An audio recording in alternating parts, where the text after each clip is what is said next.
मुगले आजम में सम्राट अकबर बने पृथ्वीराज कपूर को हम बुलंद आवाज वाले अभिनेता के तौर पर जानते हैं, जिन्होंने रंगमंच और सिनेमा के पर्दे पर अनेक यादगार किरदार निभाए हैं। लेकिन आज उस शख्सियत का दूसरा पहलू, पृथ्वीराज बतौर राज्यसभा सांसद पहले अभिनेता थे। उन्होंने सांसद के रूप में क्या योगदान दिया, आज उसकी संक्षिप्त चर्चा होगी। दोस्तों, वीडियो में आगे बढ़ने से पहले प्लीज मेरे चैनल को सब्सक्राइब करके बेल आइकन को जरूर प्रेस कर दीजिएगा। तो चलिए दोस्तों, वीडियो को शुरू करते हैं। रंगमंच, सिनेमा और संसद, इन तीनों ही मंच पर पृथ्वीराज कपूर के व्यक्तित्व का कैसा रुतबा था, इसके बारे में मुजफ्फरपुर शहर के गौरव आचार्य जानकी बल्लभ शास्त्री जी से सबसे पहले जानने को मिला था। उन्होंने ही बताया था कि पृथ्वीराज केवल दिखने में कद्दावर नहीं थे, बल्कि अपनी बुलंद आवाज की तरह ही हौसला भी बुलंद रखते थे। संसद में बहुत जिम्मेदारी की भावना के साथ आए थे। बहुत मंथन के बाद राज्यसभा सांसद का ऑफर उन्होंने स्वीकार किया था। बेशक पंडित नेहरू से उनकी घनिष्ठता थी, उन्होंने ही उन्हें राज्यसभा सांसद बनने का आग्रह किया था, लेकिन संसद में वो नेहरू जी के सामने कला और रंगमंच के हित के लिए अपनी बातें पूरी बुलंदी के साथ रखते थे। सांसद रहते हुए उन्होंने रंगमंच और कलाकारों के लिए कई प्रस्ताव रखे। गहरी दोस्ती के बावजूद वो नेहरू जी से असहमत भी होते थे और सुभाष चंद्र बोस की क्रांतिकारिता को पसंद भी करते थे। मुजफ्फरपुर शहर में बदनाम बस्ती के तौर पर कुख्यात चतुर्भुज स्थान के किनारे निराला निकेतन था। वहीं शास्त्री जी का निवास था। पालतू कुत्ते, बिल्ली, गायें सब उनके प्रांगण में उन्मुक्त विचरते थे। उनके कंधे पर बिल्लियां उछल कूद किया करती थी।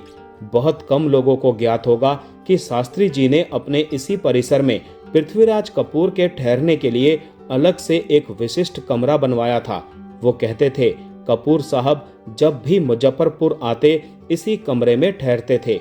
बाद में ये भी पता चला कि पृथ्वीराज कपूर केवल उन्हीं से मिलने अक्सर मुजफ्फरपुर आया करते थे। वास्तव में पृथ्वीराज कपूर उन्हें लेखन कार्य के लिए मुंबई ले जाना चाहते थे। शास्त्री जी गए भी, लेकिन उनका वहां दिल नहीं लगा।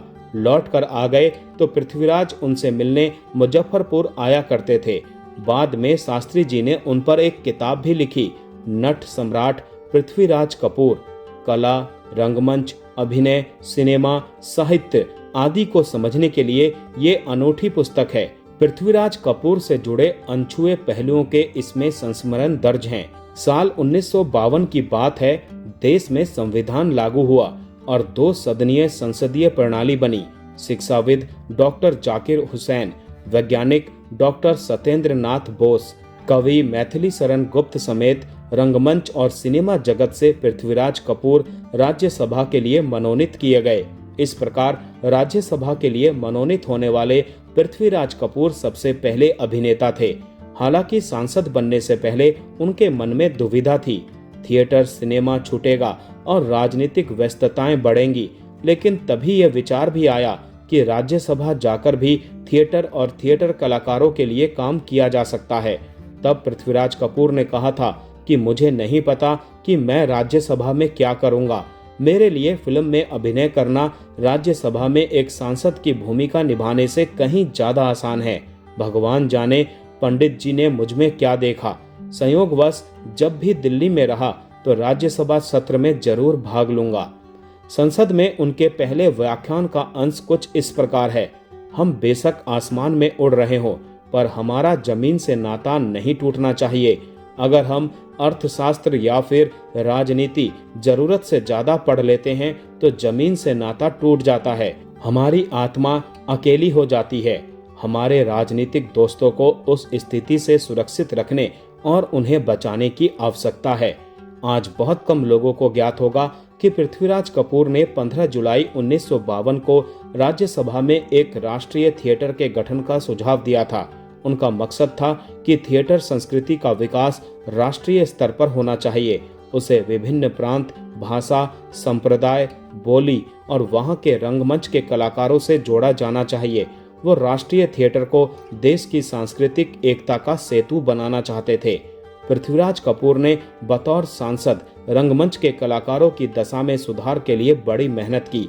तब देश के पहले प्रधानमंत्री जवाहरलाल नेहरू के सामने बहुत से सांसद और मंत्री खुलकर बोलने या मांग रखने का हौसला नहीं जुटा पाते थे, लेकिन पृथ्वीराज कपूर अपने पूरे दमखम के साथ बोलते थे। उन्होंने बड़े साहस के साथ अपने कार्यकाल में थिएटर कलाकारों के भ्रमण के लिए रेल किराए में 75% की छूट दिलवाई। उनका तर्क था कि थिएटर कलाकार देश की सांस्कृतिक एकता के दूत होते हैं। अगर इन्हें देश में कहीं आने जाने में रियायत नहीं मिलेगी तो कला और उसके माध्यम से सामाजिक एकता का प्रचार प्रसार कैसे होगा। नेहरू जी उनके प्रस्ताव से सहमत हुए और वो लागू हुआ। अनेकानेक रंगमंच कलाकार पृथ्वीराज कपूर के इस योगदान को शिद्दत से याद करते हैं।